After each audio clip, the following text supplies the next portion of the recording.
Welcome to the Business Like a Mother show, where we share real strategy, radical honesty, and the conversations no one else is having. For moms building businesses on their own terms while burning down the patriarchy, one business at a time. Let's jump in. So I have to share that I am recording this episode in Phoenix, Arizona, in my parents' closet because it's summer break. And we're visiting family, and there was not a quiet space to go. And I was determined to get a new episode out for you all this week. So just so you have that visual in mind as you're listening to this episode. And if you are also in summer break survival mode, solidarity. So I am willing to bet if you were alive and near a radio in 1993, that I could start singing one line right now and you would finish it without thinking. Ready? I saw the sign. Go ahead, say it in your head, complete it. You probably know exactly what comes next, so don't pretend you don't. So The Sign is by, of course, Ace of Base. It was the #1 song of 1994 on Billboard's year-end chart. Did a little research here. It was Grammy nominated, and actually in 2023, Billboard put it on their list of the 500 best pop songs ever made. And so it was, by like every account, including my own middle school experience, everywhere. On the radio, in the car, at roller rinks, pool parties, birthday parties, from the West Coast to, Ohio, all over the world. And I still hear it every so often, and I still know almost every single word. So you might be sitting here listening and thinking, why is Jen talking about a 30-year-old pop song in her parents' closet on a business podcast? And also, damn it, now it's stuck in my head for the rest of the day. You're welcome. But that is actually the entire point of this episode. So welcome back to Business Like a Mother. I'm your host, Jen Morris, and today is a fairly short solo episode where we're going to talk about your brand, whether it's actually sticky, whether it's memorable, and whether it has enough of an edge that some people love it while other people cannot stand it. Because the reality is that if everybody is neutral about your brand, then it's not a brand, it's wallpaper. So a few months ago, I played The Sign for my girls. Neve is my oldest, she's 9, Aoife is 5.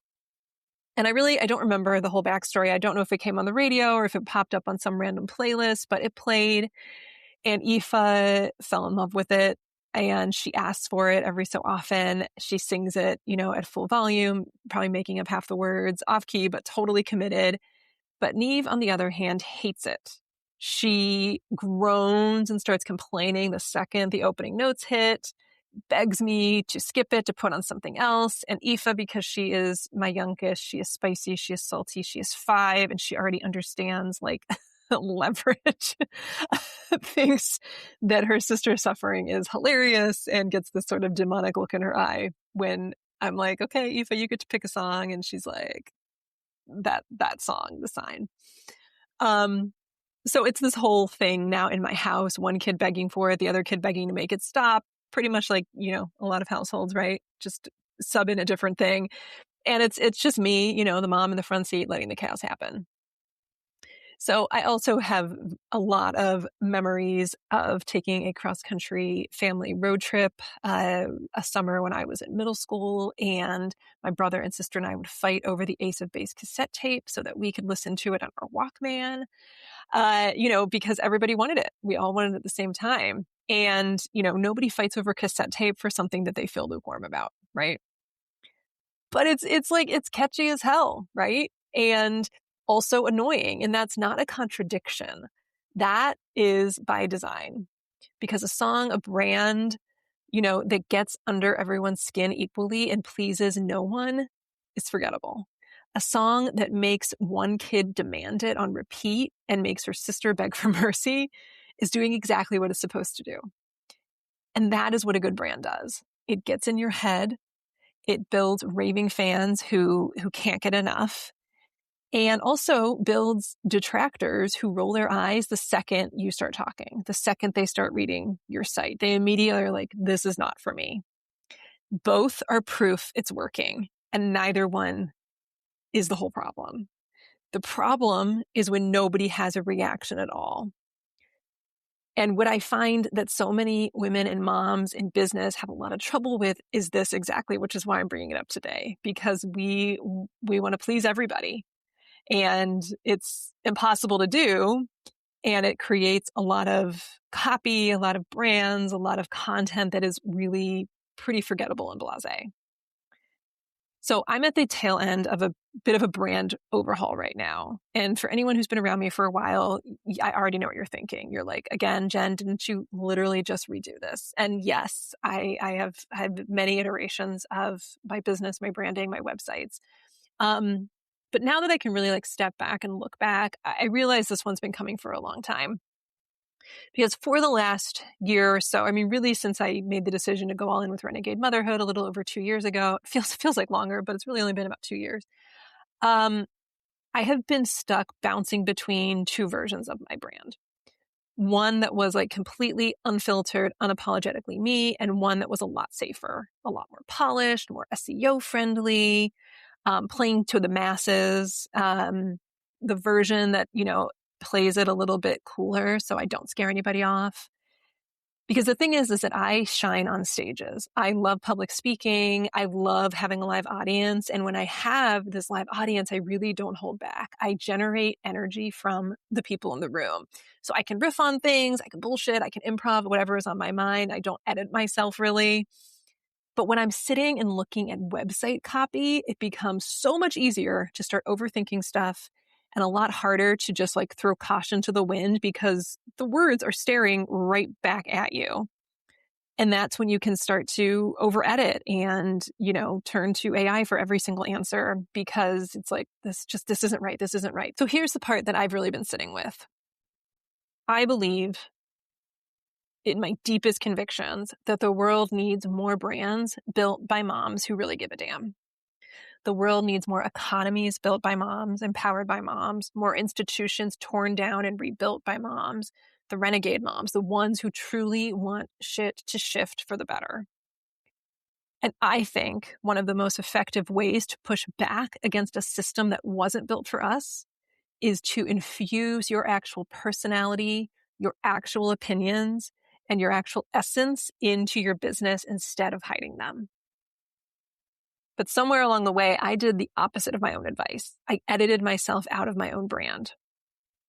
It wasn't a decision that I necessarily made in one sitting. It was this sort of slow drift. I felt like I had to have two separate websites. One where it was like me, Jen as the speaker, my one-on-one offers, that I created a fairly safe website. And then I never really shared it with anybody because I knew that it was not exactly it. And then with Renegade Motherhood, it became all about the membership. It became, again, about playing to the masses. I was afraid to really say what the mission was. I was afraid to really let my more progressive political vibes shine through. So the content got more careful, captions got more generic.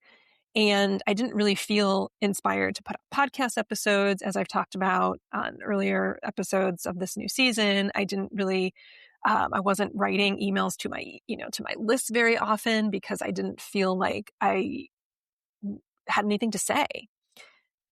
And at the core of it, there was this story that I kept telling myself that sounded pretty reasonable at the time. And it was basically like, this isn't about you, Jen. It's about the community. It's about them, not you. And the realization I had recently was, yes, of course, it's about the community. It's about the clients. But also, none of that community exists without me starting it, without me showing up as myself, without me, figuring things out in real time and saying the things that other people are too scared to say. And both of those things are true at once. Because it's not ego to take up space in your own business. And it's often the entire reason the business works is you and your ideas and your unique point of view and everything that makes you interesting is the reason the business works. I don't care what kind of business it is. You could be a bookkeeper. You could be a therapist. You could be a personal trainer. You could be a consultant. People are attracted to you, and that can start with potentially your website or a post or an email, whatever that is. It might not be they experience you right away, but they're experiencing something that is designed to get them in front of your business, and your business connects to you. So the thing that I keep coming back to is this. A good business has two co-stars, you and your audience. Not one or the other, both. And the second that you write yourself out of your own story to make more room for everybody else, to make it more palatable, to be, again, trying to please every single person, you are not actually making the brand more welcoming. You're probably making it more forgettable. And nobody falls in love with the business that sounds like it could belong to anyone. I think about Laura Belgray, who is an incredible copywriter, and she has a website, and it's Talkin' Shrimp. And her community, she calls the Shrimpers. And frankly, I don't even know where that came from. I have no idea, but it's Talkin' Shrimp, like by Laura Belgray. And the name really tells you everything and nothing, right? It's specific. It's a little weird. It is completely unmistakably her. People may stumble on that brand, but it's you look at the website and you're like, oh my God, okay, this is not about seafood. It's about Laura. And so they go hand in hand. And it's what happens when someone refuses to sand themselves down. And that's the brand I'm really working toward building. Not because I want more attention for me for the sake of it, but because the version of Renegade motherhood that actually works is the one that is representative of who I am. And the one that's going to move people requires me to be fully in it. That doesn't mean working on every single piece of the business. That doesn't mean never outsourcing anything. I want to be clear about that. But it means that my personality, my ideas, my beliefs have to be fully expressed in my business. So that means loud opinions. It means potentially bad jokes. It means showing the messy middle. It means showing photos that I love, and not worrying about the people that it's not going to attract. Because that's not who I'm building this for. And that's not who you're building yours for. So to wrap this up, I want you to sit with something this week. A couple of things here. First, is your brand sticky? If someone scrolled past your content for 2 seconds, would anything really stop them? Or would it blend into everything else in their feed? Second, who are your neebs and who are your ephas? Who is groaning or rolling their eyes at what you do, and who can't get enough of it? And if you can't name either one, that's worth paying attention to. And third, where have you quietly edited yourself out of your own brand? Because maybe it felt safer, more professional, or more generous to make it about everyone else, which meant that you've gone missing somewhere. You do not have to have the answer to all of this today. I didn't either. It's been a journey there and back. And honestly, it wasn't until my 5-year-old, a 9-year-old, and a 30-year-old pop song forced me to really examine it a little bit. Because your brand doesn't have to please everyone, but it does need to be unmistakably yours. And the kind of thing that your people can't get out of their heads, the kind of thing that makes people want to talk about you, that makes people want to refer you, and the kind of thing that somebody else groans about the second it starts playing. Because both of those are working exactly as intended. So I dare you to go be a little more sticky this week. It does not mean you have to burn everything down, but it might mean that the next email that you're sending, you insert a little bit more opinion or attitude into it. The next podcast recording that you do, you wing it a little bit and talk a little more off the cuff. Infuse some more humor into it. If you feel like I'm a funny person, people always say I'm funny, and yet I feel like I always have to be super dry and professional. It could mean that your next offer is that maybe you've been working on and it's not really feeling right. Maybe there's a way to take a fresh look at it and think, how can I really call in the person that I'm really looking for by being me, not because I'm just going to speak all the generic language that I think that they want to hear and the pain points, but by really bringing more of myself in so that they become truly connected to what I have to offer them. Above all, stay renegade. Thanks for listening. And if this conversation, this episode, not conversation with myself in my parents' closet, but if it was like, this got me thinking, I would love to hear from you. And that's not really on social media right now. It's coming. That's maybe coming back. We'll see. But you can send me an email, jen@meetjenmorris.com.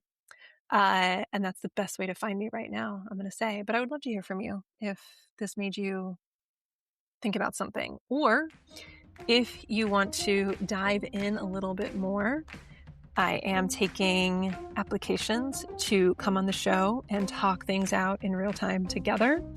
And this is exactly something that we could dig into a little bit more. There is a link for more information and a quick little form to fill out in the show notes. Thanks for listening. See you next week.